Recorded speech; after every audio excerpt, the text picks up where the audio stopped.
Bagaimana ihya'us sunnah? Bagaimana menghidupkan sunnah mengingat Nabi? Pertama, perbanyaklah beristighfar kepada Allah. Yang kedua, perbanyaklah bersolawat. Dan yang ketiga, perbanyaklah bersedekah. Insya Allah itu bagian dari cara kita untuk menunjukkan rasa cinta kita kepada Rasulullah Muhammadin sallallahu alaihi wasallam. Abi kalau memang mau menikah, menikahlah. Serius nih. Serius. Tak perlu minta izin, tak perlu. Pakai syarat? Enggak. Syaratnya 3 aja, kata dia. Oh, baiklah. Istri saya kata, syarat yang pertama, anak-anak itu harus belajar ilmu agama. Masukkan mereka ke pesantren, biar mereka menjadi orang yang beriman dan bertakwa kepada Allah, dilandasi dengan dasar keilmuan yang baik dan benar. Dan carilah ilmu yang bermanfaat sesuai dengan manhaj ahlus sunnah wal jamaah. Baik, saya terima itu. Anak-anak saya kirimkan pesantren semua. Tinggal 2 syarat. Syarat yang kedua apa Mi? Sebagai suami, Abi harus bertanggung jawab dari dunia dan akhirat. Karena Abi adalah seorang imam, bahwa ar-rijalu qawwamuna 'alan nisa'i. Setiap laki-laki, setiap suami adalah imam atau pemimpin bagi istrinya. Tinggal 1. Karena istri saya orang Sunda, lembut dia ngomong. Syarat yang ketiga apa Mi? Syarat yang ketiga, langkahi dulu mayat saya.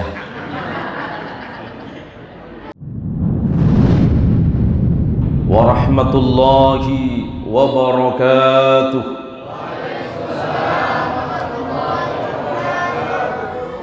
Alhamdulillahi rabbil alamin. Alhamdulillahilladzi arsala rasulahu bil huda wa dinil haqq liyudhhirahu 'ala ad-din kullihi wa kafa billahi shahida. Muhammadur Rasulullah walladzina ma'ahu ashidda'u 'alal kuffari ruhama'u bainahum. Wa qala Rasulullah Muhammadin sallallahu alaihi wasallam, majtama'a qaumun fi baitin min buyutillah yatluna kitab Allah wa yatadarasunahu bainahum illa nazalat alaihimus sakinah wa ghashiyatuhumur rahmah wa khaffathumul malaikah wa dhakarahumullahu fi man indahu.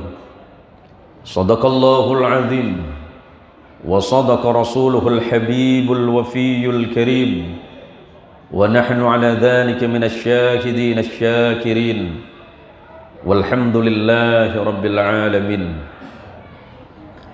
Hadratul habaib wa syaraif, para alim, al-alimul allamah, para kiai, para ustadz, para tuan guru, terkhusus yang berbahagia pengurus dan takmir Masjid Al-Ikhwan yang saya hormati dan saya muliakan, Camat Pontianak Barat, semoga Allah merahmati Anda, hayyakumullah. Yang mewakili Kapolsek Pontianak Barat, guru mulia kita, saya lupa nama beliau, Al-Ustadz Sufi Al-Hafidh, semoga Allah merahmati beliau dan senantiasa Allah memberikan limpahan rahmat hingga beliau dapat memberikan ilmu yang bermanfaat bagi kita semuanya, amin. Para jamaah, para ibu-ibu sekalian, saya sangat berbahagia hadir malam hari ini.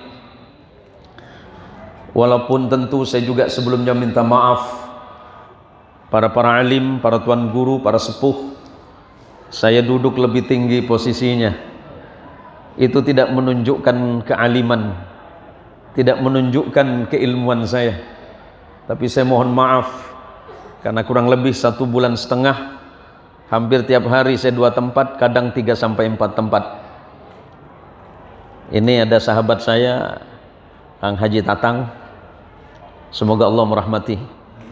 Dan jangan lupa cincinnya itu buat saya itu. Cantik betul cincinnya itu. Kenapa kelihatan Ustaz besar dia punya cincin? Saya sangat berbahagia karena ayat yang dibacakan mengingatkan kepada kita semuanya bahwa memang Nabi Muhammad sallallahu alaihi wasallam adalah nabi yang paling dimuliakan Allah. Bahkan ketika memanggil namanya, Allah tidak pernah memanggil dengan nama yang langsung atau ismul mujarrad. Ketika Allah memanggil Adam, Allah cukup mengatakan ya Adam askun anta wa zawjukal jannah. Ketika Allah memanggil Idris, ya Idris.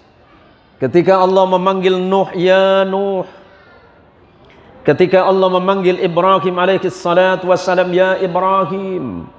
Kurang mulia apa Ibrahim? Ibrahim itu bapak moyangnya para nabi. Dari sulbinya Ibrahim turun ribuan bahkan puluhan ribu para nabi. Tapi Allah masih memanggilnya dengan kata ya Ibrahim. Ketika Allah memanggil Musa, ya Musa. Bahkan Nabi Allah Yahya dimuliakan oleh Allah, tapi Allah memanggilnya dengan nama ya Yahya khudil kitaba biquwwah. Isa itu dimuliakan, lahir dengan mukjizah yang luar biasa. Usia 3 hari sudah bisa berbicara dengan manusia yang lain, tapi Allah memanggilnya ya Isa. Tapi ketika Allah memanggil Nabi kita Muhammad sallallahu alaihi wasallam, dibacakan oleh qari yang barusan mengingatkan kepada saya dengan kalimat ya ayyuhan nabiyyu inna arsalnaka syahidan wa mubasysyiran wa nadhira. Mohon izin kalau tidak salah, kalau salah tolong diluruskan karena beliau yang hafidz Quran. Allah tidak pernah memanggil ya Muhammad. Allah memanggil dengan panggilan yang indah, ya ayyuhan nabiyyu. Ada masanya Allah memanggil ya ayyuhar rusul. Ada masanya Allah memanggil ya ayyuhal muzammil. Menunjukkan apa? Ternyata Allah sang pencipta yang mengutus 124.000 nabi, 313 rasul. Allah tidak pernah memanggil Nabi kita Muhammad sallallahu alaihi wasallam dengan panggilan langsung ya Muhammad. Alangkah mulianya beliau, hingga Allah selalu memuji-muji keagungan akhlaknya. Di antara sekian ratus ribu nabi, tidak pernah Allah memanggil ya ayyuhan nabi, melainkan hanya kepada Rasulullah Muhammad sallallahu alaihi wasallam. Bahkan Nabi Adam tidak bakal masuk surga. Nabi Adam seluruh keturunannya tidak ada yang bakal masuk surga sebelum Rasulullah Muhammad sallallahu alaihi wasallam yang masuk surga duluan. Karena Rasulullah sallallahu alaihi wasallam adalah sang kunci pembuka pintu surga itu sendiri. Karena kunci surga la ilaha illallah Muhammadur Rasulullah. La ilaha illallah Muhammadur Rasulullah. La ilaha illallah Muhammadur Rasulullah. Allahumma salli ala Muhammad. Maka pertemuan malam ini saya yakin bukan semata-mata karena undangan panitia. Kemarin yang menghubungi saya, Ismukum Karim, saya lupa nama, Pak Yanto. Dulu kita sering ketemu di kantor, apa lupa nama, BPTP, Balai, pokoknya gitulah, lupa saya. Malam ini kita dipanggil oleh iman kita kepada Allah. Kalau bicara sibuk, saya yakin semuanya sibuk. Pak Camat sibuk, yang wakili camat sibuk, ketua masjid sibuk, para jamaah semuanya diberikan kesibukan oleh Allah. Tapi kalau bicara soal sibuk, sampai kapan kita ini tidak berhenti sibuk? Maka malam ini kita dipanggil oleh Allah. Dan apa yang dijanjikan oleh Rasulullah Muhammad sallallahu alaihi wasallam, majtama'a qaumun fi baitin min buyutillah. Tidaklah sekelompok kaum, sekelompok manusia sedang berkumpul di rumah dari sekian rumah Allah. Maksudnya apa? Masjid atau musalla atau rumah-rumah Quran. Yatluna kitab Allah. Mereka membacakan ayat Allah sebagaimana yang dibacakan oleh qari yang barusan. Wa yatadarasunahu bainakum. Dan kemudian mereka saling mempelajari Al-Quran. Illa nazalat alaihimus sakinah. Pasti Allah turunkan ketenangan di hatinya. Yang masuk masjid berarti dia beriman kepada Allah. Pulang dari masjid, insya Allah hatinya akan ditenangkan oleh Allah Subhanahu wa ta'ala. Kenapa? Karena Rasulullah tidak pernah bicara dengan hawa nafsunya. Allah sudah menjawab itu dalam Quran, wa ma yantiqu 'anil hawa in huwa illa wahyu yuha. Rasulullah Muhammad sallallahu alaihi wasallam tidak pernah berbicara atas hawa nafsunya. Nabi tidak berbicara berdasarkan fikirannya. In huwa illa wahyu yuha. Melainkan adalah petunjuk yang diwahyukan oleh Allah kepada Rasulullah Muhammad sallallahu alaihi wasallam. Orang yang duduk di masjid bacakan Al-Quran kemudian mempelajari Al-Quran, kata Nabi, Allah pasti turunkan ketenangan di hatinya. Kemudian wa ghasyiyatuhumur rahmah. Dan kemudian Allah turunkan rahmat yang tidak berhenti. Selagi kita masih berkumpul di masjid ini, rahmat Allah tidak akan pernah berhenti untuk kita semuanya. Kenapa? Ustadz, saya ini adalah orang yang paling berdosa. Siapa di dunia ini yang tidak berdosa? Yang tidak berdosa satu-satunya hanya Rasulullah Muhammad sallallahu alaihi wasallam. Apakah Rasulullah berdosa? Tidak. Karena ketika Rasulullah dalam kebingungan, siapa yang berikan petunjuk? Allah. Wa wajadaka dhallam fahada. Ketika engkau dalam kebingungan ya Muhammad, Allah segera memberikan engkau petunjuk. Ketika Rasulullah dalam kebingungan mencari Tuhan, ketika Rasulullah dalam kebingungan mencari sesuatu yang dianggap sebagai kebenaran, Allah segera memberikan Rasulullah petunjuk. Karena malam hari ini kita berada dalam keadaan beriman kepada Allah, kita berkumpul di masjid yang mulia ini. Masjid ini adalah tempat yang paling baik di atas muka bumi. Sebab kata Rasulullah Muhammad sallallahu alaihi wasallam, masjid itu adalah tempat yang paling baik di atas muka bumi ini. Ketika engkau masuk, masuklah yang pertama, keluarlah yang terakhir. Dan tempat yang paling buruk di muka bumi itu pasarnya, kata Nabi. Maka ketika masuk pasar, masuklah yang terakhir, keluarlah yang pertama. Tapi malah kita terbalik. Macam mana Ustaz tahu? Tahu tiap hari Jumat kita tes semua. Kau tak ada imam baca khutbah atau imam amin yang kedua, khutbah yang kedua, tak ada kita masuk. Tapi tengoklah kita ke pasar. Jam berapa kita berangkat pasar? Subuh kita berangkat ke pasar. Sampai kita tinggalkan masjid, sepi masjid kita. Padahal kata Nabi, kalau engkau masuk masjid, Allah menjaminmu. Kalau engkau masuk masjid, Allah turunkan petunjuk untukmu. Kalau engkau masuk masjid, Allah menjamin rezekimu. Kalau engkau masuk masjid, Allah menjaga urusan dunia akhiratmu. Kenapa engkau takut, kata Allah? Karena kita tidak yakin kepada Allah Subhanahu wa ta'ala. Saya punya cerita tentang bacaan Fatihah, Pak.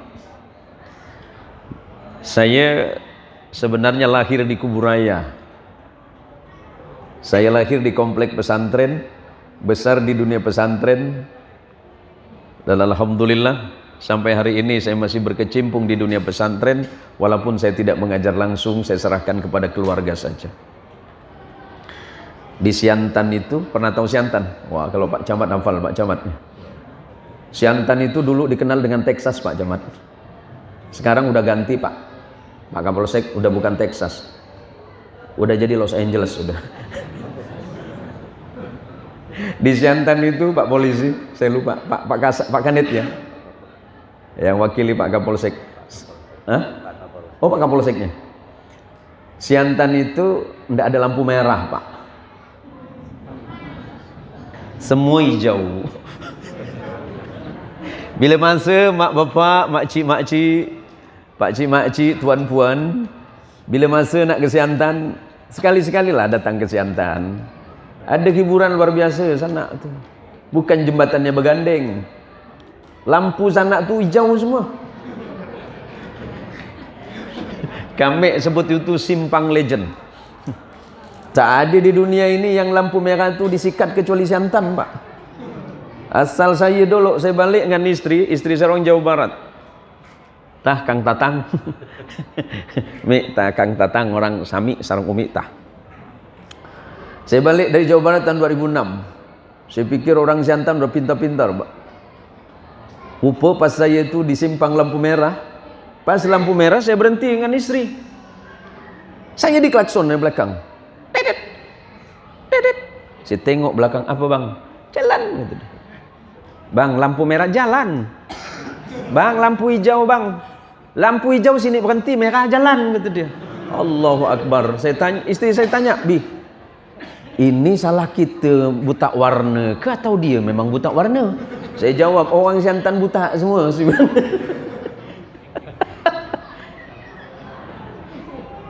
Masya Allah, ini bukan riba Pak, tapi sekalian siapa tahu Pak Kapolsek ini nanti sampaikan ke pimpinan kalau Siantan itu sampai hari ini memang seperti itu keadaannya.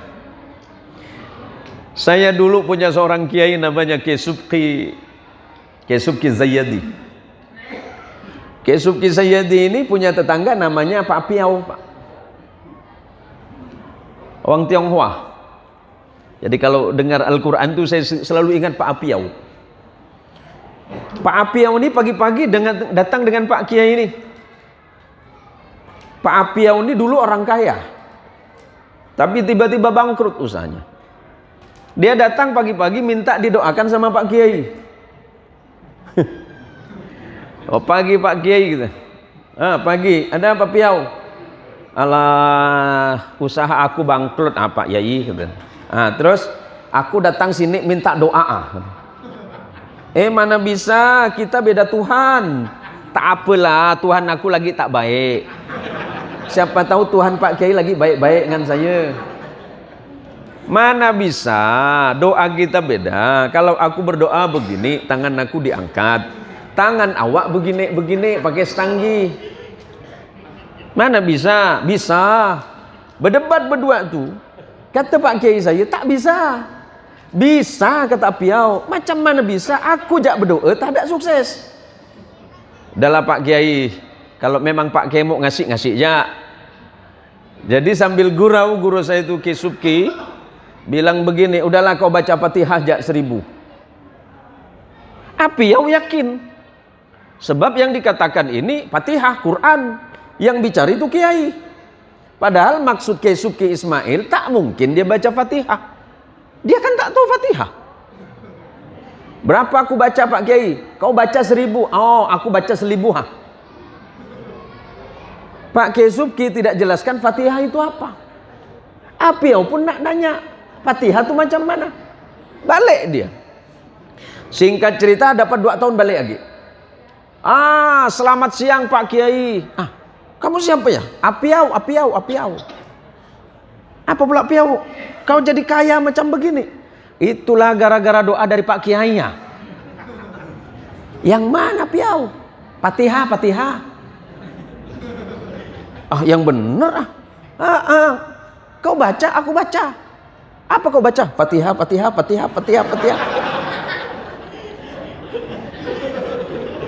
Aku baca 1000 kali. Aku jadi sukses. Aku jadi kaya. Pak Kiai dalam hati ngomong, ya Allah, aku yang muslim gak kaya-kaya ya Allah.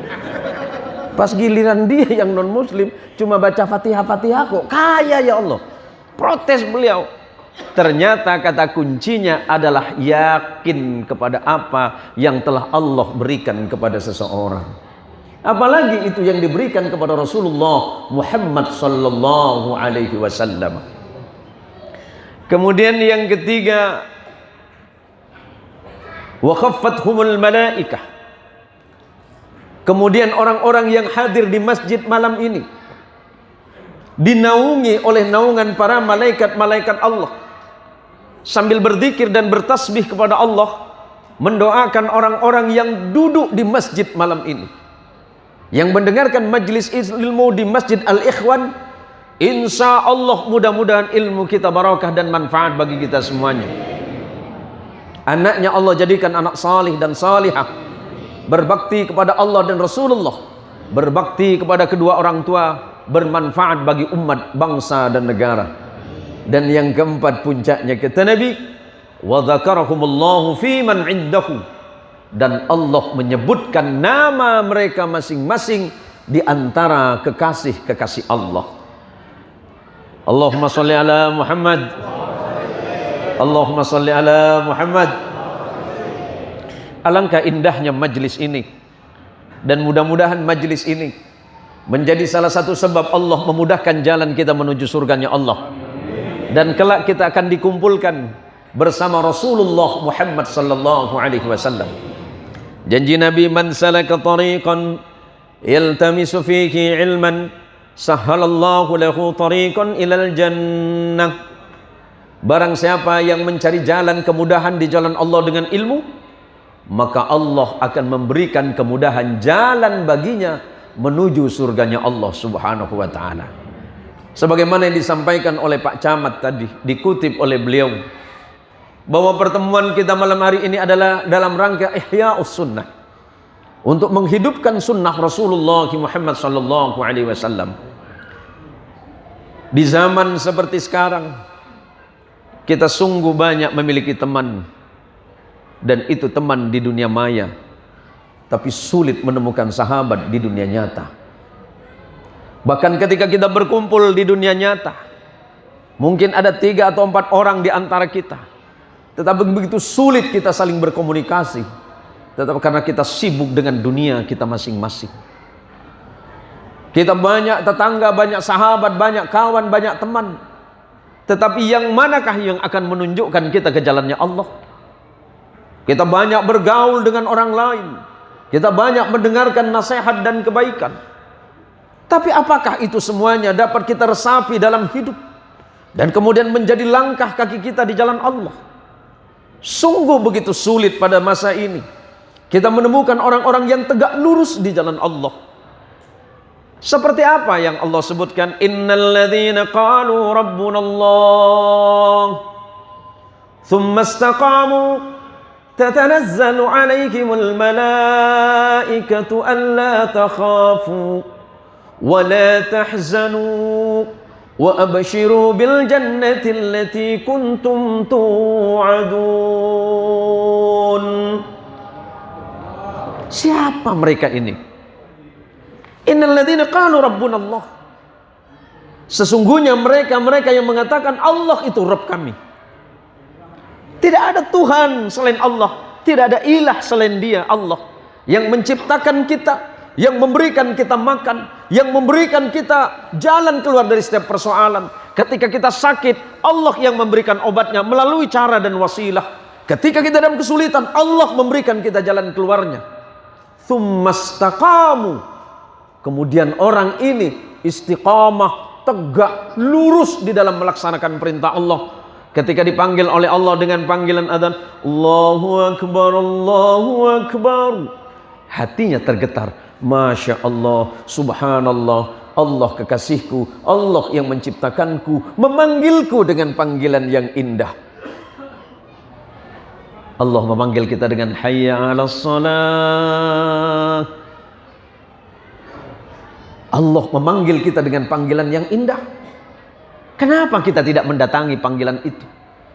Ketika Allah memanggil kita dengan panggilan indah, kita lalai dan lupa kepada Allah. Tapi ketika Allah memanggil kita dengan panggilan yang tidak baik, baru kita mikir. Allah kirimkan panggilan lewat gunung meletus. Allah kirimkan panggilan melalui angin puting beliung. Allah kirimkan panggilan untuk kita dengan kebakaran. Allah kirimkan kita dengan panggilan gempa bumi. Baru semuanya mikir, ternyata Allah memang maha hebat.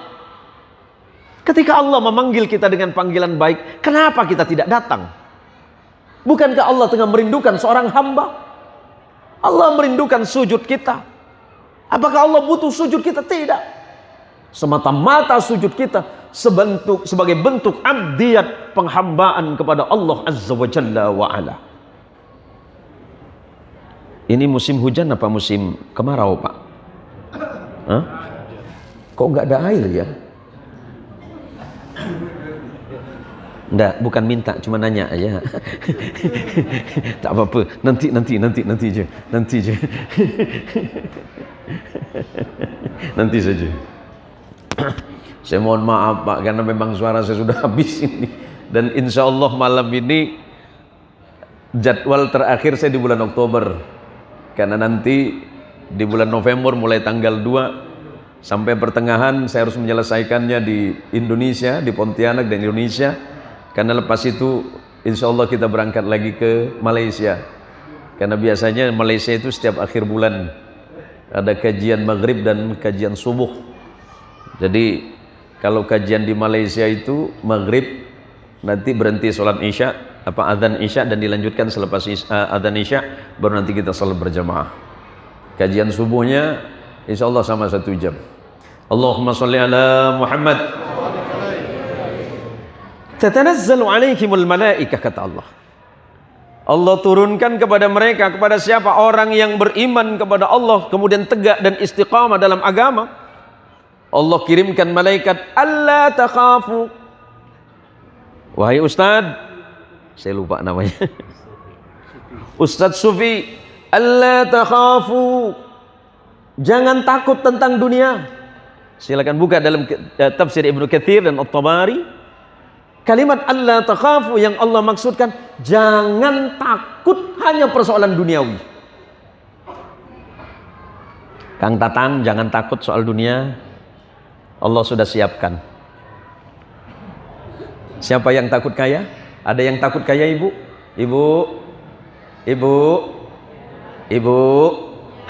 Ibu takut kaya apa takut miskin? Takut? Karena takut kaya kita doakan mudah-mudahan Enggak lah Bu, tak tega saya nengok Ibu. Allah takhafu, kata Allah, jangan takut soal dunia ini. Kita ini diberikan kelengkapan yang sempurna oleh Allah. Badan sehat, pikiran masih cermat, langkah masih kuat. Allah memberikan akal yang sempurna. Kenapa takut soal hidup? Di bawah kita duduk ini ada lantai, di bawah lantai ini ada tanah, di dalam tanah itu ada makhluk Allah yang namanya cacing. Apakah cacing pernah takut terhadap nikmat? Enggak. Cacing enggak pernah punya tangan, cacing enggak punya kaki, cacing enggak punya tulang belakang. Beda dengan Pak Kapolsek. Kenapa Pak Kapolsek takut? Takut enggak? Ngeri Ustaz, takut sih enggak. Pak Camat apakah takut tentang nikmat Allah? Apakah Pak Camat takut lengser jabatan? Takut? Takut Pak Camat? Janganlah Ustaz. Kita ini mesti takut dengan hal itu, kata Allah. Alla takhafu. Jangan takut hanya persoalan duniawi ini. Allah yang urus semuanya. Silakan buka nanti dalam Sahih Muslim ketika Nabi berwasiat, bernasihat kepada sahabat Nabi Umar ibn al-Khattab tentang tawakal, berserah kepada Allah. Lau annakum tatawakkalu 'ala Allahi haqqa tawakkulih. Kalau seandainya engkau betul-betul tawakal, berserah diri sepenuhnya kepada Allah, kalau memang kata Nabi, la razaqakum kama tarzuqut thair, maka niscaya Allah akan memberikanmu rezeki sebagaimana Allah memberikan rezeki kepada burung. Burung itu kata Nabi taghdu himasa wa taruhu bitana. Burung itu berangkat pagi dalam keadaan perut yang kosong lapar, sore dia pulang dalam keadaan perut yang penuh terisi. Artinya apa? Burung makhluk kecil yang terbang ke sana kemari, Allah yang menjaga rezekinya. Padahal dia tidak punya koneksi, dia tidak punya bisnis. Kenapa kita manusia ini takut, kata Allah? Wala tahzanu, Janganlah bersedih, hei orang-orang yang beriman, jangan bersedih tentang kehidupan akhiratmu. Kenapa? Wa absyiru bil jannati allati kuntum tu'adun. Karena Allah sudah memberikan kabar gembira untukmu, janji Allah untukmu adalah surga tertinggi di sisinya. Allahumma sholli ala Muhammad. Maka sebelum berangkat mencari rezeki, yang jadi camat berangkat bismillah, kita tawakkaltu 'ala Allah, la haula wala quwata illa billah. Yang jadi kapolsek bismillah, kita tawakkaltu 'ala Allah. Yang jadi pedagang silakan berangkat, yang jadi ustadz silakan berangkat, yang jadi pedagang silakan berangkat, yang jadi pebisnis silakan berangkat. Bismillah, kita tawakkaltu 'ala Allah. Kita serahkan semuanya kepada Allah. Insya Allah Allah mudahkan dengan niat dan tujuan bahwa apa yang kita lakukan sebagai perantara datangnya rahmat dan nikmat dari Allah Subhanahu wa taala yang lebih besar. Maka malam hari ini panitia menggagas acara mengumpulkan para jamaah untuk berkumpul di masjid yang mulia ini dengan niat dan tujuan yang sama, untuk menumbuhkan rasa cinta dan mahabbah kita kepada Rasulullah Muhammad sallallahu alaihi wasallam. Padahal saya ngolok-ngolok, Bang. Saya ngolok-ngolok serius pula ini. Ya tak apa, suka pun saya. Kasih, Bang. Hidup ini, Pak, hidup ini kan hanya tunggu giliran. Hidup ini kan hanya nunggu waktu. Kita bekerja itu kan hanya nunggu waktu sholat. Bukan sholat sambil nunggu kerja. Maka sempatkan waktu untuk sholat, bukan sholat di saat sempat. Tapi sempatkan waktu untuk sholat, bukan sholat di saat sempat. Kenapa demikian? Bukankah Allah menerima kita semuanya dengan ampunannya? Mau seperti apapun salah kita kepada Allah, mau seperti apapun maksiat kita kepada Allah, Allah tidak mendahulukan rasa marahnya, tapi Allah mendahulukan rasa kasih sayangnya. Bukankah tulisan yang ada di antara kita ini, Allah memperkenalkan dirinya dalam Asmaul Husna, Huwallahur Rahmanur Rahim. Allah memperkenalkan dirinya dengan sifat Rahman Rahimnya. Dan Allah sudah menjelaskan dalam Quran, kataba rabbukum ala nafsihir rahmah. Allah sudah menetapkan bagi dirinya bersifat kasih sayang. Mau sehina apapun perbuatan kita kepada Allah, Allah masih kasih waktu. Mau sebanyak apapun salah kita, dosa kita kepada Allah, Allah kasih kesempatan. Allah tidak terburu-buru. Maka Allah kirimkan para nabi. Ketika umat manusia sudah mulai tersesat, Allah kirimkan nabi. Sepeninggal nabi yang ini ganti nabi yang berikutnya. Sepeninggal nabi ini diganti lagi dengan nabi yang lain. Maka jarak kenabian antara Rasulullah Muhammad sallallahu alaihi wasallam dengan Nabi Allah Isa alaihi salatu wassalam kurang lebih 600 tahun lamanya sepeninggal Isa. Tetapi Isa dilahirkan dan dibesarkan dan menjadi nabi di tengah Bani Israel. Di mana Bani Israel itu hari ini menjadi sebuah negara yang bernama Filistin atau Palestina yang dipecah dua dengan Israel. Di sanalah Nabi Allah Isa alaihi salatu wassalam sebagai nabi terakhir dari Bani Israel, bukan nabi terakhir dari kalangan manusia, karena nabi yang terakhir adalah Rasulullah Muhammadin sallallahu alaihi wasallam sebagaimana yang dibacakan tadi. Bismillahirrahmanirrahim. Ma kana Muhammadun aba ahadin min rijalikum walakin Rasulullah wa khataman nabiyyin. Muhammad itu yang Allah maksud, Rasulullah Muhammad sallallahu alaihi wasallam, bukan hanya sekedar bapak di antara kalian, tetapi dia adalah walakin Rasulullah, akan tetapi dia adalah utusan Allah yang Allah utus di tengah umat, yang diawali ketika Rasulullah sallallahu alaihi wasallam lahir di sebuah tempat kecil yang bernama Ummul Qura, yang dikenal dengan nama Bakkah, kemudian di belakang hari menjadi nama Makkah.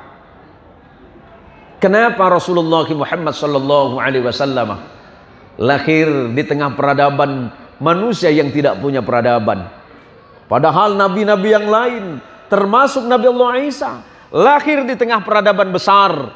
Karena Nabi Isa lahir di peradaban Bani Israel, ada puluhan bahkan ribuan nabi lahir di sana. Saya jelaskan sedikit silsilahnya. Saya mohon izin, boleh minum sebentar, Pak. Allahumma sholli ala Muhammad. Gak apa-apa.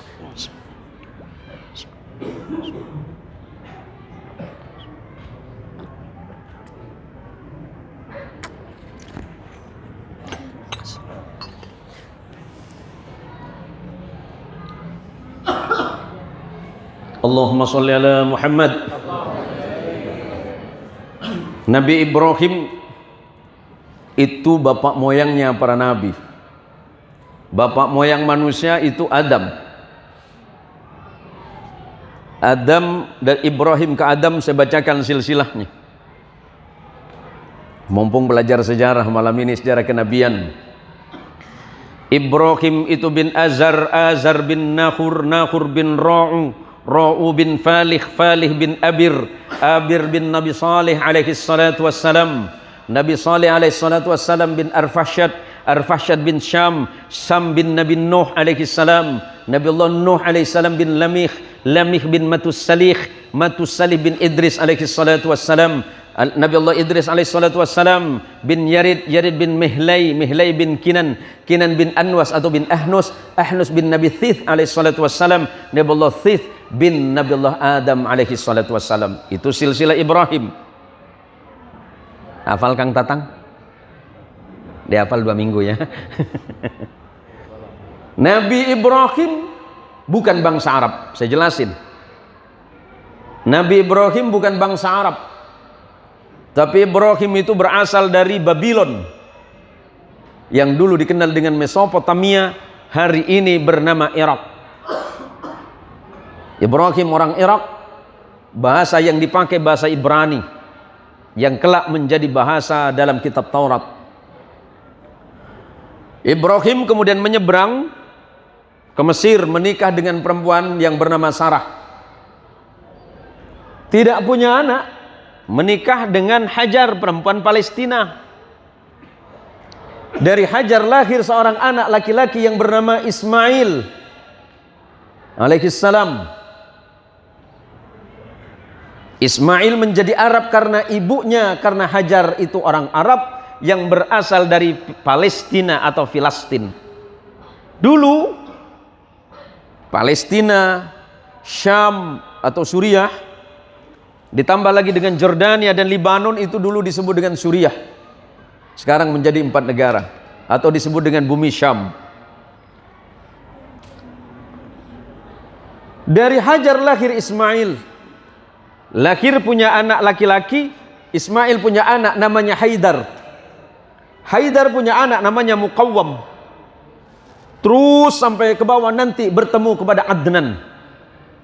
Adnan itu adalah datuk moyang Nabi SAW, maka Nabi disebut dengan Arab Adnani atau Arab Ismaili. Karena bicara tentang Nabi malam ini. Turun lagi sampai kepada keturunan yang bernama Kinanah, maka sering Nabi disebut dengan Bani Kinanah. Turun lagi kemana? Kepada Qusay. Maka dari bawah kita naikkan Muhammad sallallahu alaihi wasallam bin Abdullah bin Abdul Muttalib bin Hashim bin Abdi Manaf bin Qusay bin Kilab, terus nanti kepada Adnan. Berarti Nabi kita Muhammad sallallahu alaihi wasallam adalah bangsa Arab karena neneknya itu adalah Hajar, orang Arab Palestina, dan punya anak namanya Ismail. Ismail menikah dengan perempuan Arab dari Bani Jurhum. Bani Jurhum itu Bani Arab. Sekarang istrinya Ibrahim yang pertama namanya Sarah. Biar nggak simpang siur, Pak. Karena selama ini banyak fitnah yang mengarah kepada Nabi Shallallahu Alaihi Wasallam, seakan-akan Nabi itu punya darah Israel. Saya bantah malam ini dengan fakta sejarah. Sarah punya anak namanya Ishak. Dari Sarah lahir Ishak, ayahnya Ibrahim. Ishak punya anak laki-laki namanya Yakub. Yakub ini yang Allah berikan gelar Israel. Dari mana? Terambil dari bahasa Ibrani, namanya Ezra dan El. Ezra itu kekasih, El itu Allah dalam bahasa Ibrani. Yakub punya anak 12. Nabi Allah Yusuf alaihissalam bersaudara. Maka anak keturunan Yakub disebut Bani Israel. Keturunan Israel. Saya jelasin. Salah satu abangnya Yusuf bernama Yahuda. Yahuda kemudian menjadi nisbat agama Yahudi. Yahuda punya adik laki-laki namanya Lewi. Lewi punya anak namanya Imran. Imran punya anak namanya Musa. Musa punya adik namanya Harun. Sama-sama jadi nabi. Sekarang turun. Yahuda punya anak keturunan sampai generasi ke-9 ke-10 namanya Daud. Daud punya anak namanya Sulaiman. Sulaiman terus tidak punya keturunan nabi. Turun nanti punya keturunan perempuan namanya Hana. Hana menikah dengan Imran, maka menjadi nama surah Ali Imran. Imran punya anak perempuan namanya Maryam. Jadi nama surah Maryam. Maryam punya anak laki-laki bernama Isa bin Maryam. Saya jelasin sejarahnya karena banyak fitnah yang berkembang seakan-akan Nabi Muhammad SAW punya pertalian darah dengan Bani Israel. Tidak punya, karena Nabi memang satu datuk dengan Isa, tetapi neneknya berbeda. Neneknya Isa itu adalah Sarah orang Mesir, sedangkan nenek moyangnya Nabi adalah Hajar perempuan Palestina.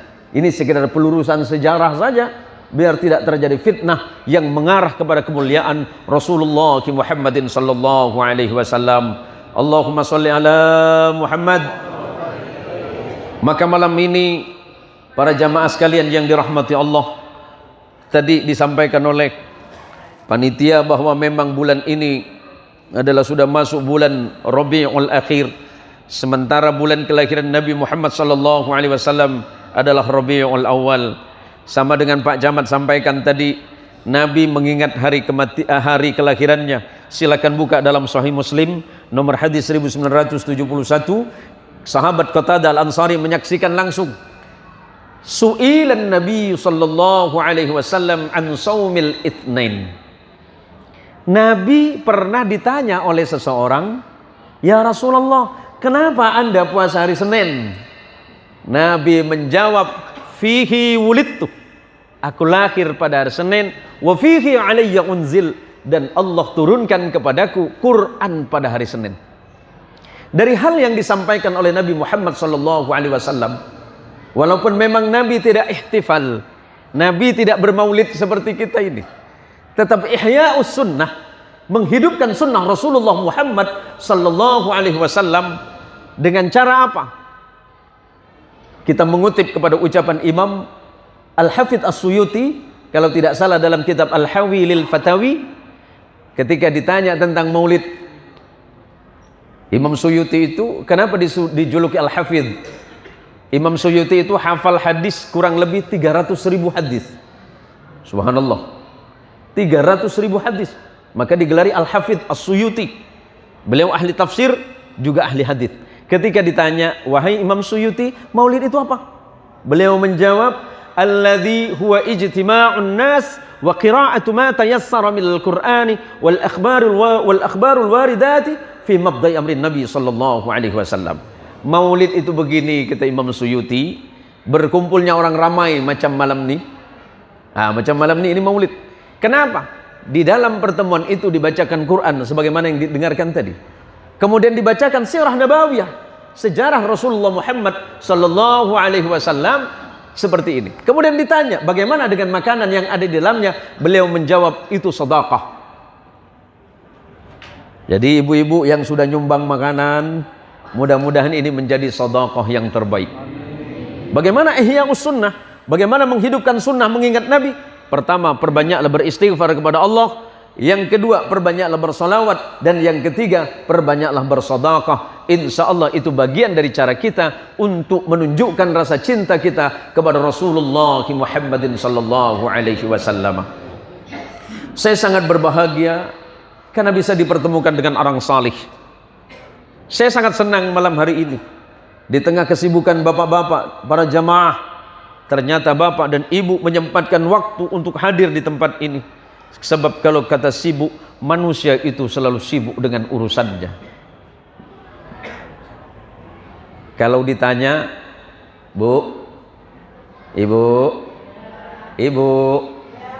pilih dua ya, sebelum saya tutup, tak boleh lama-lama ini nampaknya. Udah mulai ngantuk nampaknya nih. Bu, pilih dua ya, jangan nomor 3. Mau pilih jadi orang kaya yang tak bahagia atau miskin bahagia? Hah? Yakin? Bapak macam mana? Kaya bahagia tak? Haji Tatang. Mau pilih kaya tak bahagia atau miskin bahagia? Pak Ketua Masjid nih. Bingung nampak pilih ini. Kaya bahagia. Wah, pintar beliau ini rupanya. Kalau bicara itu kata Rasulullah, manusia itu nggak pernah cukup. Kasih 1 minta 2, kasih 2 minta 3, begitu seterusnya kata Nabi. Sebab apa? Manusia itu memang selalu dilahirkan dengan sifatnya yang berkeluh kesah. Wa khuliqal insana halu'a. Manusia itu mesti lahir dengan sifatnya yang ngeluh. Yang jualan es ngeluh, ya Allah hujan terus nih Pontianak nih Allah. Udah 1 minggu jualan es tak laku gara-gara hujan, ya Allah. Itu yang kata jualan es. Yang jual es tebu ngeluh, tak ada orang beli, ya Allah udah seminggu dan ya Allah. Cobalah engkau turunkan panas, ya Allah. Allah adil, iya aku kasih panas kata Allah. Lama-lama kepanasan, dia minta lagi, Allah lama tak hujan ya Allah, macam mana engkau turunkan hujan ya Allah. Allah baik, Allah kirimkan hujan panas. Tak ada yang keluar. Pula tak boleh keluar hantu belau. Itulah manusia. Lau kana libni adam wadiyan min balin lam tagha thalithan. Kalau seandainya aku siapkan untuk manusia 2 lembah yang isinya harta benda semuanya, labtagha thalithan, niscaya mereka minta lembah yang ketiga. Kalau sudah jadi Kapolsek pasti minta jadi Kapolres, udah jadi Kapolres pasti minta jadi Kapolda, habis jadi Kapolda minta jadi Kapolri. Ya Allah, cukup? Tak cukup. Haji Tatang udah banyak duit masih minta lagi sama Allah, ya Allah tambah bini sikti, ya Allah. Saya gurau je Pak Haji Tatang, saya tak berani depan isteri saya tu.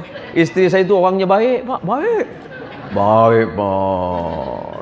Tak ada lawan isteri saya tu. Mik, tak maaf ya. Isteri saya alhamdulillah ikut ke mana-mana Pak. Setiap dakwah selalu ikut, jangankan Indonesia, ke mana-mana beliau ikut. Isteri saya ini perempuan Sunda Pak. Pak Haji Tatang pan tahu nya, orang Sunda mah lembut gitu nya. Orang Sunda itu lembut, Bu. Lembut, Bu. Nggak ada yang lebih lembut, nggak ada. Jadi, minta maaf ya. Setelah 1 tahun nikah, istri saya langsung ngasih izin, Pak. Abi kalau memang mau menikah, menikahlah. Serius nih. Serius. Tak perlu minta izin, tak perlu. Pakai syarat? Enggak. Syaratnya 3 aja kata dia. Oh, baiklah. Istri saya kata, syarat yang pertama, anak-anak itu harus belajar ilmu agama. Masukkan mereka ke pesantren, biar mereka menjadi orang yang beriman dan bertakwa kepada Allah, dilandasi dengan dasar keilmuan yang baik dan benar. Dan carilah ilmu yang bermanfaat sesuai dengan manhaj ahlus sunnah wal jamaah. Baik, saya terima itu. Anak-anak saya kirimkan pesantren semua. Tinggal 2 syarat. Syarat yang kedua apa Mi? Sebagai suami, Abi harus bertanggung jawab dari dunia dan akhirat, karena Abi adalah seorang imam, bahwa ar-rijalu qawwamuna 'alan nisa'i. Setiap laki-laki, setiap suami adalah imam atau pemimpin bagi istrinya. Tinggal satu. Karena istri saya orang Sunda, lembut dia ngomong. Syarat yang ketiga apa, Mi? Syarat yang ketiga, langkahi dulu mayat saya. Mau, Pak? Manusia itu memang nggak pernah cukup, kata Nabi. Seandainya manusia itu diberikan harta 2 lembah, Pontianak 1 kurang, tambah lagi 1 Pontianak, dikasih dengan orang itu, apakah cukup? Tak akan cukup, kata Nabi. Labtagha thalithan, niscaya dia akan meminta yang ketiga. Ma yamlau jawfa ibni Adam illa turab. Tidak akan pernah cukup, tidak akan pernah puas manusia itu, kata Nabi, sampai kemudian kematian menjemput dirinya. Padahal apa yang kita punya hari ini, kalau kita salah bisa menjadi beban kita di akhirat kelak menghadap Allah Subhanahu wa taala. Seberapapun Allah memberikan rezeki kepada kita, nikmati, syukuri, maka Allah akan memberikan yang lebih baik. Jangan kemudian ketika Allah memberikan banyak lupa, beri sedikit lalai, ngeluh lagi sama Allah. Maka ketika Allah mendatangkan nikmat hidup yang besar kepada kita, Allah kasih kita sehat, Allah panggil kita baik-baik, datanglah memenuhi panggilan Allah sebelum nanti kita sakit. Ketika Allah memanggil kita, bukan kita bisa mendatanginya, malah pada saat itu kita tidak bisa melangkahkan kaki ke masjid yang mulia ini. Pada masanya nanti, sudah berapa jam ceramah saya? Tak boleh lama, Pak, ya. Pada masanya nanti semuanya pasti kembali pulang. Pada saatnya nanti, suka atau tidak suka, mau atau tidak mau, Allah pasti akan memanggil kita untuk pulang. Irji' ilallahi wa da' ghairahu. Imam Qurtubi mengingatkan, irji' ilallahi wa da' ghairahu. Kembalilah kalian semuanya pulang menghadap kepada Allah. Wa da' ghairahu. Tinggalkan yang lain. Karena yang lain itu sesaat, yang lain itu sementara, yang kekal abadi itu bukan di sini. Inna ghairahu batilan. Sebab selain Allah adalah sebuah kebatilan. Wa kullu batila zahuqah. Dan setiap sesuatu yang batil pasti akan dimusnahkan oleh Allah. Harta yang kita miliki sekuat apapun, dia akan hilang dari tangan kita. Sebuah nasihat sederhana dari seorang ulama. Amwaluna lidawil mirathi najma'uha, adwaruna li kharabid dahri nabniha. Kita kumpulkan harta yang banyak sekalipun, pada masanya harus kita tinggalkan, dan anak cucu kita yang akan berebut atasnya. Adwaruna li kharabid dahri nabniha. Bangunan yang paling kokoh sekalipun, istana megah yang kita bangun dengan susah payah, iya atau tidak, suka atau tidak, pasti akan hancur oleh waktu. Yang akan kekal abadi adalah iman kita kepada Allah. Maka ketika manusia itu mati, kata Nabi, akan ada 3 hal yang mengikutinya.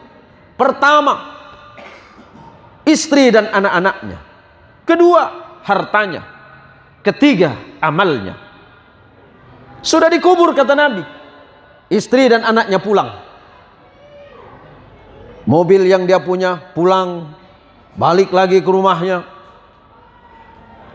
Uang yang dimilikinya pulang. Yang akan tetap kekal abadi bersamanya adalah amalnya. Maka sebelum kita berangkat menghadap kepada Allah, sebagaimana tadi yang dikutip oleh Pak Camat, ada beberapa jalur sanad dalam hadis ini. Saya mengambil dari kitab Muwatta yang ditulis oleh Imam Malik, gurunya Imam Syafi'i. Taraktu fikum amraini lan tadillu ma tamassaktum bihima, kitab Allah wa sunnat nabiyih. Aku tinggalkan kepada kalian 2 perkara. Jika kalian tetap berpegang teguh kepada dua perkara ini, kalian tidak akan pernah tersesat selama-lamanya. Yang pertama, Al-Quran sebagai kitabullah.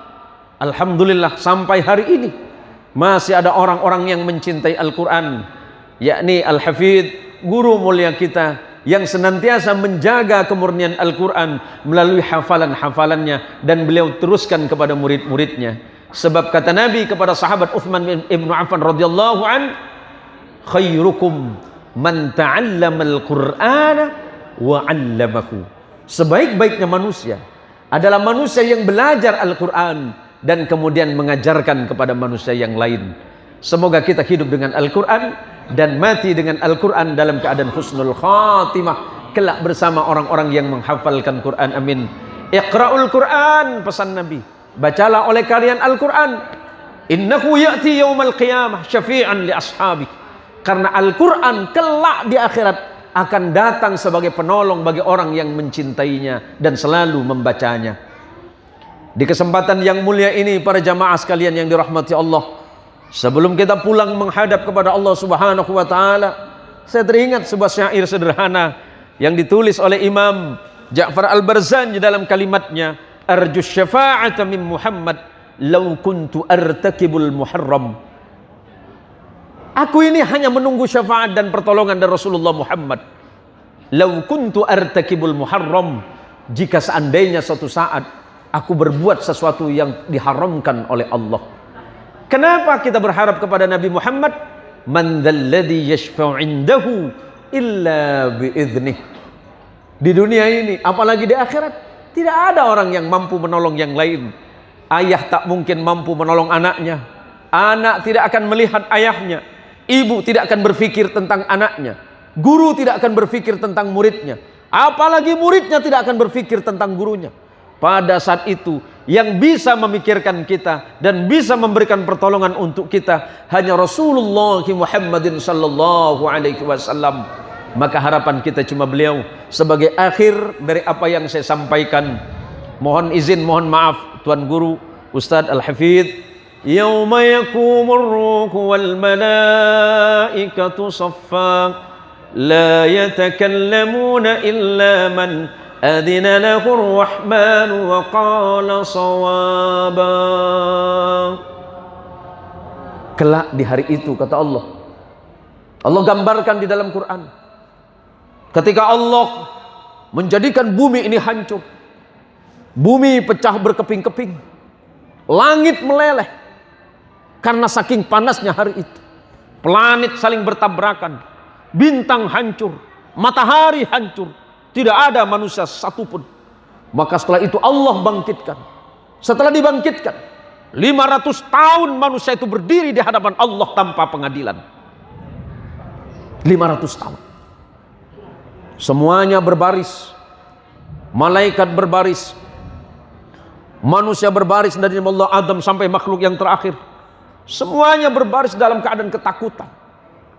Semuanya takut, malu. Dan saking malunya pada saat itu, hampir tidak terlihat leher mereka. Kenapa? Karena saking dalamnya mereka menunduk, memikirkan tentang pengadilan Allah. La yatakallamun. Di antara mereka tidak ada satupun yang saling berbicara. Nabi Adam didatangi, wahai bapak kami Adam, bagaimana dengan nasib kami hari ini di hari kiamat? Kenapa pengadilan ini belum dimulai? Anda bapak moyang kami, Allah menciptakan Anda di surganya. Apakah Anda tidak bisa bicara kepada Allah agar pengadilan ini segera dipercepat? Nabi Adam menjawab, aku malu kepada Allah. Allah sebelumnya tidak pernah marah. Hingga kemudian ketika aku melanggar, itulah saat pertama Allah marah kepadaku. Malu rasanya kalau aku bicara kepada Allah, aku kehilangan wajah di hadapan Allah. Nabi Allah Nuh ditanya, wahai Nuh, bagaimana dengan nasib kami? Nabi Nuh menjawab, bagaimana aku bisa menolong kalian? Istriku sendiri tidak beriman kepada Allah, anakku sendiri mengingkari kenabianku. Nabi Ibrahim didatangi, Ibrahim menjawab, ayahku sendiri tidak beriman kepada Allah. Betapa malunya aku kepada Allah. Datang kepada Nabi Musa, apa kata Nabi Musa? 40 hari aku meninggalkan kaumku, ternyata kaumku menyembah sapi yang dibuat oleh Samiri, malu aku kepada Allah. Datang kepada Isa, wahai Isa, bagaimana dengan nasib kami wahai Isa? Isa menjawab, sepeninggalku ternyata umatku malah menyembahku, aku lebih malu lagi. Lantas kepada siapa kami harus datang? Datanglah kalian kepada Muhammad. Datanglah kalian semuanya kepada Muhammad. Datanglah kalian semuanya kepada Muhammad. Hanya dia yang diizinkan oleh Allah berbicara hari ini. La yatakallamuna illa man adina lahur rahman wa qala sawaba.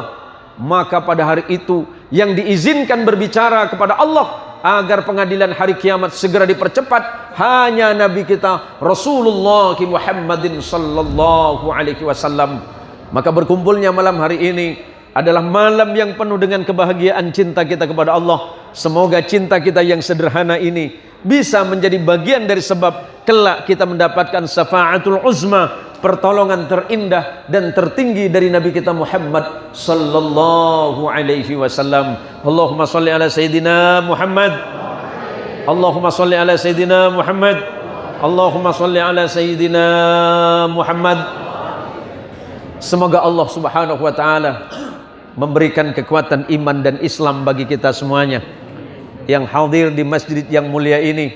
Allah lembutkan hati kita semuanya hingga dengan rasa cinta kita bisa mendatangi masjid yang indah ini untuk sujud kepada Allah, untuk bermunajat kepada Allah, untuk bertaubat kepada Allah. Semoga apa yang kita laksanakan dari awal hingga akhir semuanya menjadi saksi kita di hadapan Allah Subhanahu wa taala, dan kelak kita dipertemukan dengan Rasulullah Muhammad sallallahu alaihi wasallam sebagai rasa cinta kita menjadi semangat kita di dalam melaksanakan kewajiban kita sebagai hamba Allah dan kewajiban-kewajiban kita sebagai manusia dan warga negara Indonesia yang baik.